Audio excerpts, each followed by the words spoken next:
Good morning, students. How are you all? I hope you all are fine. And we were discussing about rate of reaction.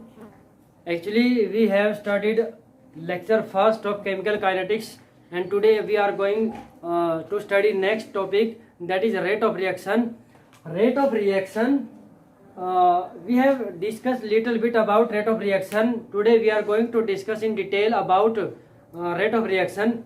हमने जो last time पढ़ा था rate of reaction, उसके according हमने क्या पढ़ा था, rate of reaction is equal to decrease in concentration of reactants divide by time interval, और दूसरा हमने क्या पढ़ा था, rate of reaction is equal to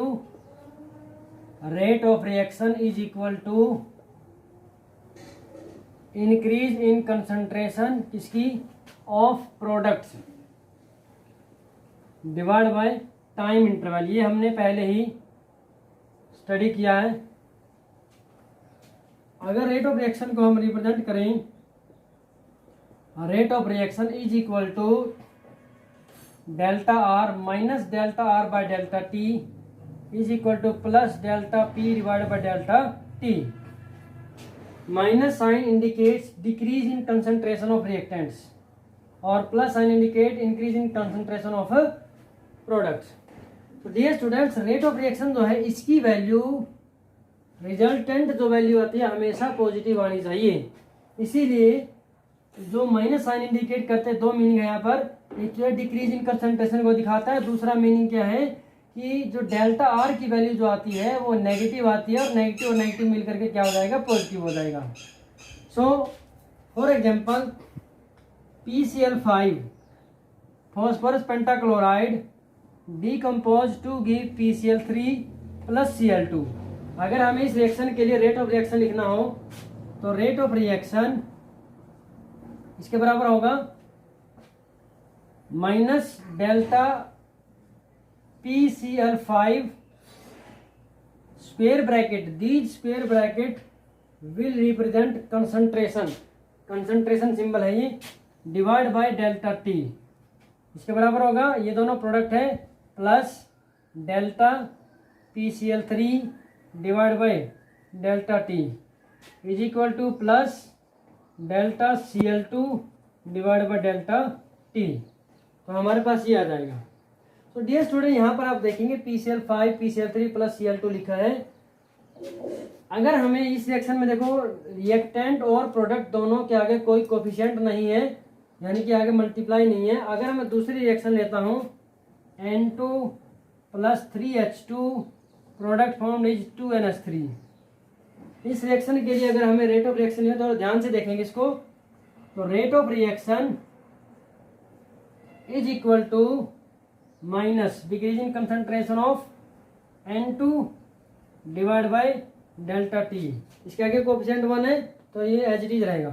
but जैसे हम H2 के लिए लिखते हैं minus delta concentration of H2 divide by delta T, तो यहाँ पर ये जो कोफिशिएंट है 3, ये डिवाइड में चला जाएगा, यहाँ पर लिखा जाएगा 1/3 minus 1/3 delta H2 divide by delta T is equal to plus delta NH3 divide by delta T, और इसके नीचे क्या आ जाएगा 1/2.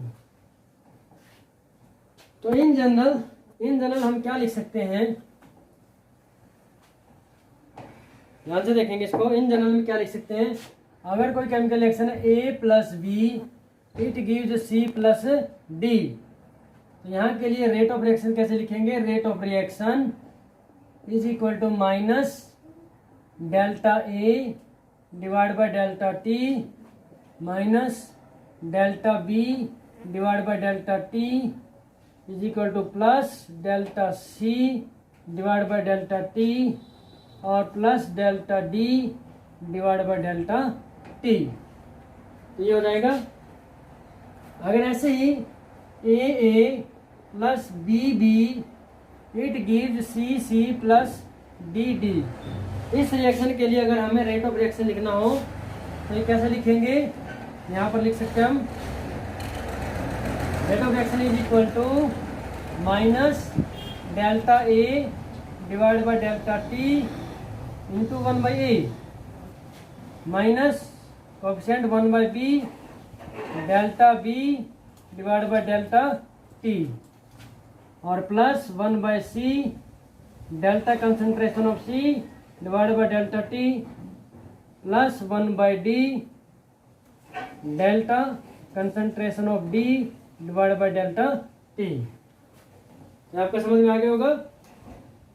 ये जो डेल्टा होता है delta, this delta represents change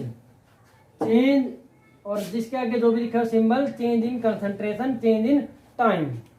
तो डियर स्टूडेंट अब हम करते हैं रेट ऑफ रिएक्शन जो है, रेट ऑफ रिएक्शन ये 2 टाइप्स का होता है। First is average rate of reaction, average rate of reaction. Second one is instantaneous rate of reaction. Average rate of reaction को कैसे डिफाइन करेंगे? It is defined as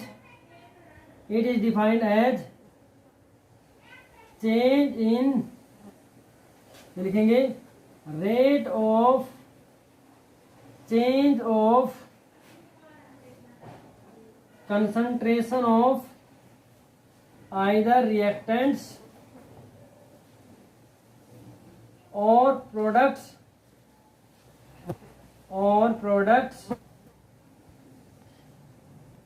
per unit time in a particular given time interval। इसमें क्या लिखेंगे? It is defined as rate of change of concentration of either reactants और products at any instant of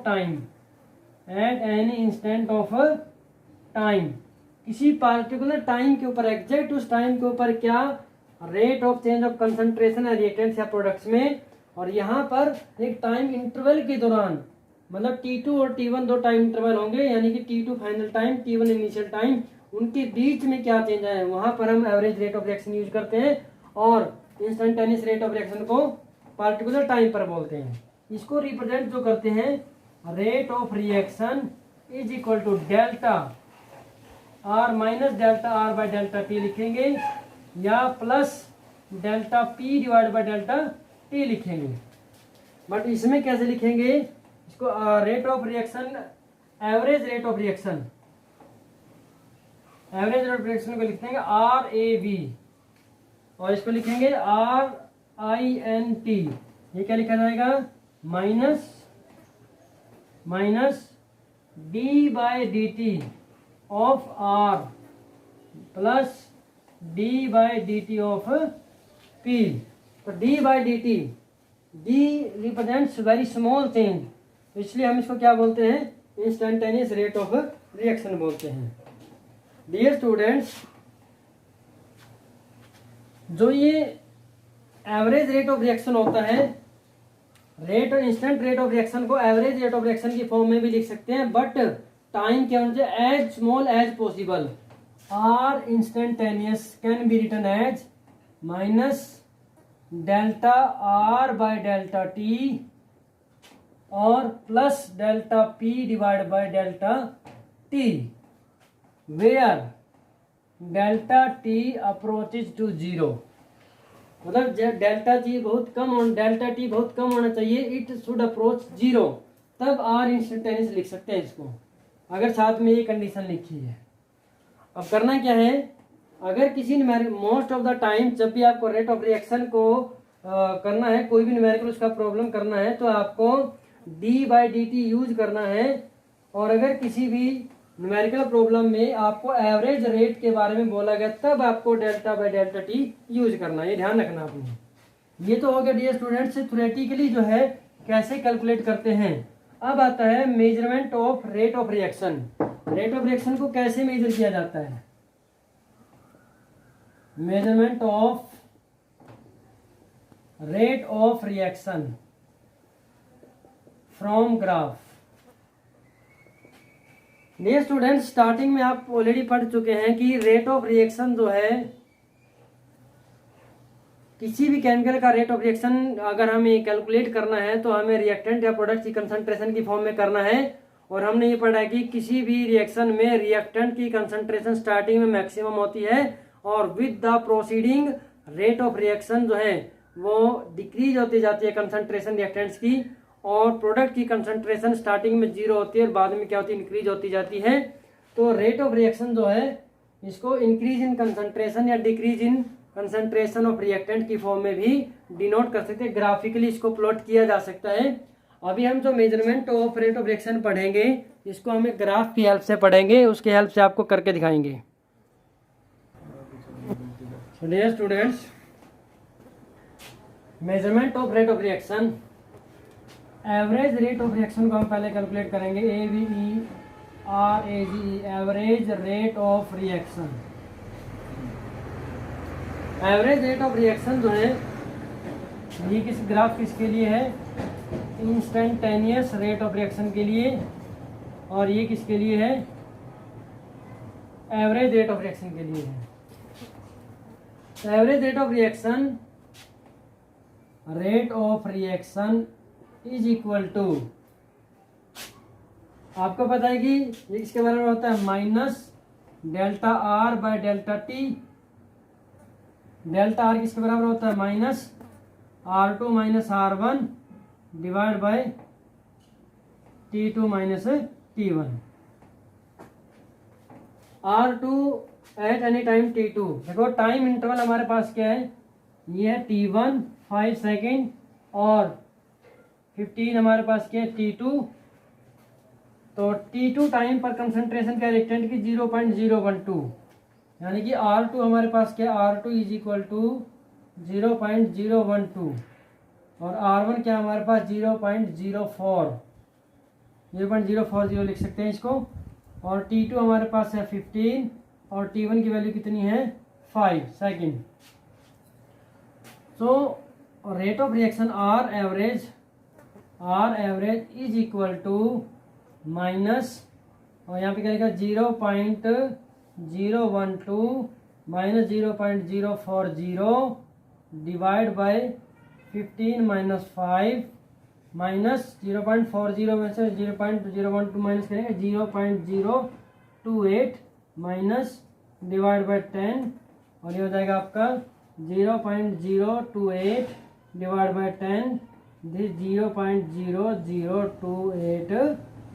concentration होती है mall और time होता है second. Concentration mall पर लीटर पर सेकेंड। तो ये हमारे पास क्या आ गया? एवरेज रेट आ गया किसी भी ग्राफ से। एंड फ्रॉम गिवन ग्राफ, अब देखो ये ग्राफ में आप देखेंगे जिस टाइम पर कंसंट्रेशन जो है टाइम 0 है, कंसंट्रेशन भी 0 है।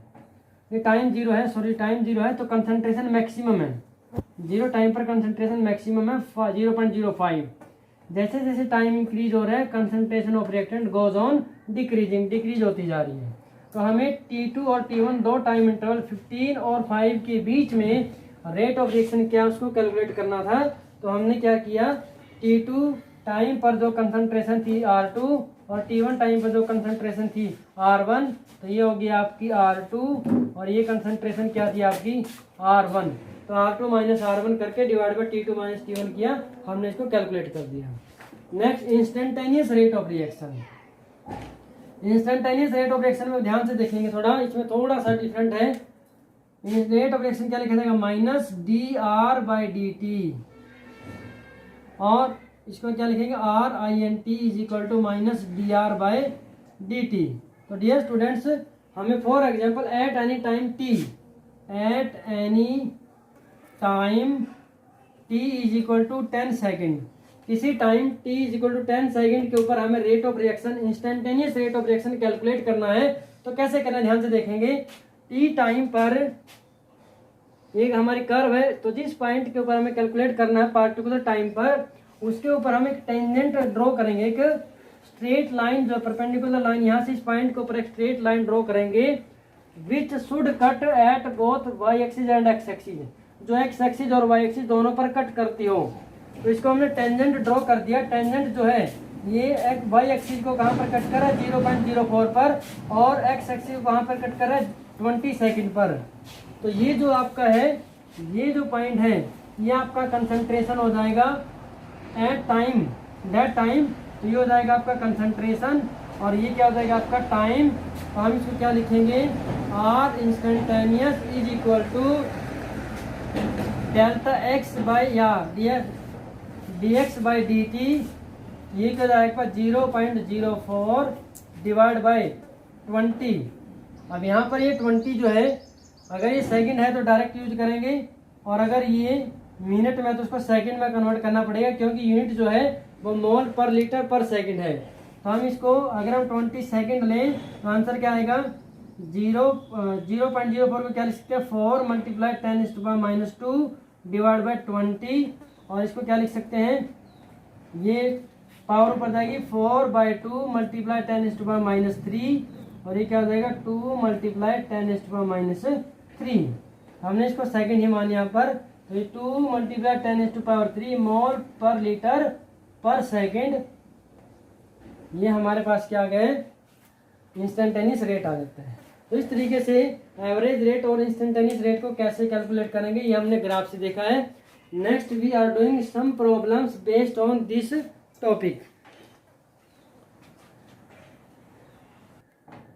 सो डियर स्टूडेंट्स, न्यूमेरिकल प्रॉब्लम ध्यान से देखेंगे। Express the rate of following reaction in terms of different reactants and product.